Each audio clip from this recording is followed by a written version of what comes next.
বৃষ্টি পড়ে ফোঁটা ফোঁটা পায়েতে ছিঁড়া জুতা আগামাগা মেঘটা পড়ে কোন বন্ধনী হেঁটে যায় আগামাগা মেঘটা পড়ে কোন বন্ধনী হেঁটে যায় বৃষ্টি পড়ে ফোঁটা ফোঁটা পায়েতে ছিঁড়া জুতা বৃষ্টি পড়ে ফোঁটা ফোঁটা বাথরুমটা কোন দিকে?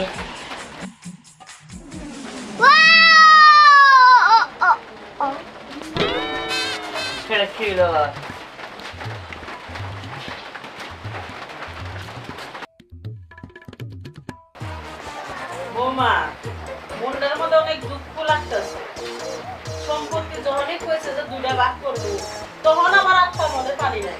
আচ্ছা, তোমার বুইনা হচ্ছে বাইরে যা বিয়া বলছে, নিজের স্বাধীনতা ভাবে জীবন চালাইতেছে, আর তোমাকে বিয়ে দিছে আয়োজন করে মেলা টেয়া পয়সা খরচাছে।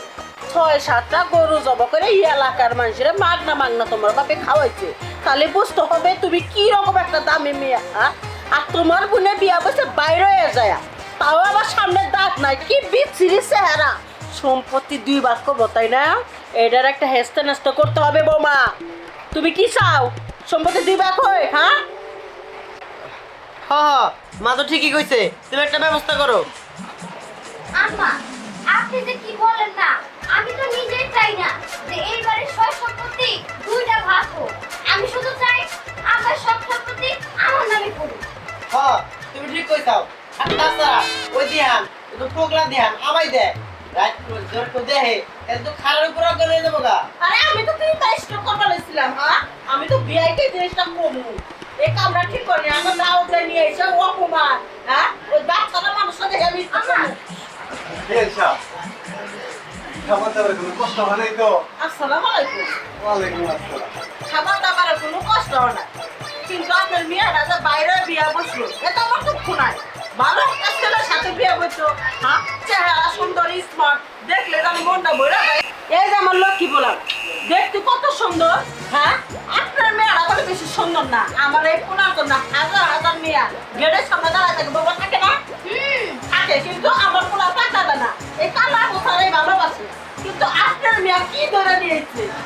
আম্মা আমি একটা কথা বলি, আমার বোনের কোনো চয়েসই নাই। দেখেন তো কি একটা ছেলে বিয়ে করতে, আর আব্বা দেখো তোমার মেয়ের কি পছন্দ, একটা ফোকলা ছেলের বিয়ে করতে। আমার জামাই হাসি দিলে পুরো রাষ্ট্র সহ পাগল হয়ে যায়। বুঝছো বোমা তোদের হাসি বৌমা কিন্তু বান্না বান্না সামনে পারতেছে না, আসলেই তাই হয়। বেলসা সবই বুঝতে পারছি।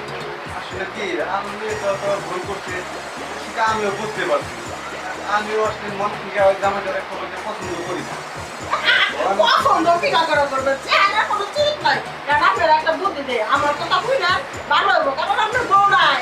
বিয়ানের মতো ওইটার সাথে তো কোনো সম্পর্ক নেই, আমি একটাই বিয়ান। আমার ঘরে না সব সম্পত্তি বাপ মা দুইটা, ওটা কোনো করেন না। যা কিছু আছে বড় মেয়েরে দিয়ে যান, ভালো হইব। কারোর সামনে দাঁত নাই, ওরা দেই হোক ভয়ঙ্কর ডাকাত ডাকাত মনে আর হয়। তাছাড়া বাবা আমি একটা কথা বলি, যদি সয় সম্পত্তি সব তোমার জামাই নামে করে দাও, হ্যাঁ, তাহলে সে একটা ব্যবসা করলো, সে ব্যবসা থেকে আয় উন্নতি হইলে। নীল, তুই থাম। সিসি বেলসা আপনি এসব কি কর? মেয়ে 2টা তো আমারই। ছোট মেয়েরা বাইরে যে বিয়ে করছে এই জন্য তার উপর আমার একটু রাগ আছে। আর জামাইটাও আমার খুব একটা পছন্দ না। তাছাড়া এই যে আসছে আমি তো খাবার দাবারও ওকে ঠিক মতো খাইতে দিই নাই, থাকার জায়গাটাও ওকে ভালো দিই নাই। আপনাদের সম্মানও করছি, থাকা খাওয়া ওদের ভালো দিছি। আর যেটা বললেন জমি জমা, এইটা তো নিয়ম অনিয়ম করা যাবে না। মেয়ে 2টা আমার, সমানভাবে জমি জমা ভাগ করে দেওয়া লাগবে। জামাই খারাপ দেখেছে তারে কম দেওয়া লাগবো এরকম তো কোনো কথা নাই, সমানভাবে দিতে হইব। দেখেন বিয়াই, আপনি বলে কানা বিচারি করতেছেন। আপনার এই মেয়ের হাতে কোনো ওই মেয়ের তুলনা না। কি একটা দাঁত ছাড়া মানুষ বিয়া করে নিয়েছে, বাড়ায় যা বিয়া বলছে, ওই মেয়ের আমার এই সম্পত্তি সমান সমানে ভাগ করবেন? হ্যাঁ দেন দেন, 3 ভাগের 1 ভাগ দেন, আর 2 ভাগ আমার পোলার বলে দেন। আমার পোলার বোন দাম আছে, দাম আছে। কয়টা গত বছর মনে আছে? 7টা। আম্মা একটু চুপ থাকেন তো, আমি কইতেছি সমস্যা নেই। আচ্ছা বাবা, তোমার এই মেয়ে বের হয়ে যায় বিয়ে হইছে, হ্যাঁ, আর তুমি আমার কত আয়োজন করে বিয়ে দিছো, কত মানুষজন দাঁত করে খাওয়াইছো। আচ্ছা সেই অনুযায়ী সম্পত্তি কিন্তু বেশি আমারই পাউন লাগে, 3 ভাগের 1 ভাগ করে দাও। তুই চুপ কর। জমি জমা আমার, মেয়ে 2টা আমার। আমি কারে কতটুকু দিব কি করবো সেটা আমার বিষয়। বিয়ে সাহেব একটু পরে মিটিং বসবো, এখানে আপনারা আইসেন। কথাবার্তা যা হওয়ার ওই মিটিংই হবো কে কতটুকু পাবো কে কি কোনো সব এখানে এলা বলা হচ্ছে না আসসালামু আলাইকুম তাছাড়া এই যে কি চায় না গো এই যে আমাদের কামলা আমি তো বাইরে আসছিলাম নিয়ে কামলার সামনে পড়ছে আমি আবার বলি টয়লেট কম দিকে এদিকে ডরাই গেছে গা ডরাই হিট করে ধরে গেছে গা কারণ আমার ডরাই হিট করে ধরলো না এই যে মির্গি আছে কিছু তো বুঝতে দিনে তোরা মানে কি করবো তুমি এখানে কেন আসছো তুমি এখান থেকে যাও তোমার দাঁত নাই যে হাসি দেও এই হাসিতে তো সবাই ভয় পাবোই যাও আমি ওরা ঠিক করতেছি জামাই তুমি এখান থেকে যাও তো তোমার দেখে এরাও অজ্ঞান হয়ে যাবো আমি তো অনেক ভয় পাইতেছি যাও এখান থেকে আমি ঠিক করতেছি ওয়ালাইকুম আসসালাম এই এই আমি আর আঙ্কেলের বাসায় কাজ করবো না। কেন কেন কাজ করবি না যাবো, আমি যাবো গা। এই তুই যাও ওটা ভূত না ওটা আমার মেয়ের জামাই স্নেহের জামাই চল ওদিকে কাজ আছে কাজ করবি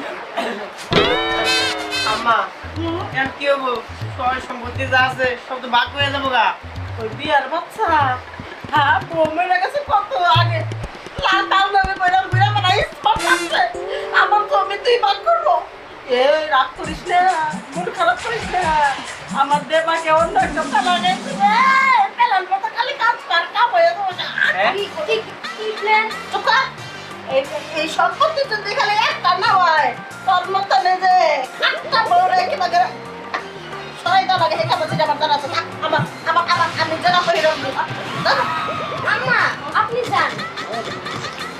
একটা শুরু করে যদি ভাঙবো এই যে শোনো, তোমার আম্মা কিন্তু আমার অপমান করে কথা বলতেছে। আর শোনো, আম্মা যদি বেশি বুঝে না, আমি কিন্তু আলাদা খামো হয়ে দিলাম। আমার তো ঠিকই কইতাছে হ্যাঁ সয় সম্পত্তি না থাকলে কি হবো সয় সম্পত্তি আরো লাগবে রবি রবি পরিবারে বিয়ে করছিলাম। ধুর, এই এত পুকুরে কি করতেছে? কতক্ষণ হয়ে গেল, এখন তো আসতেছে না। বুঝলাম না। কি ব্যাপার? এতক্ষণ কই ছিলা? হুম?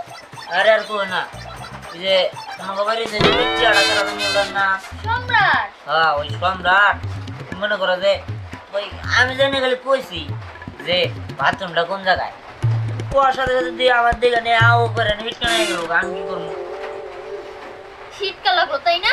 যদি মরে আগে তো না তাহলে আমি বেশি খুশি হইতাম।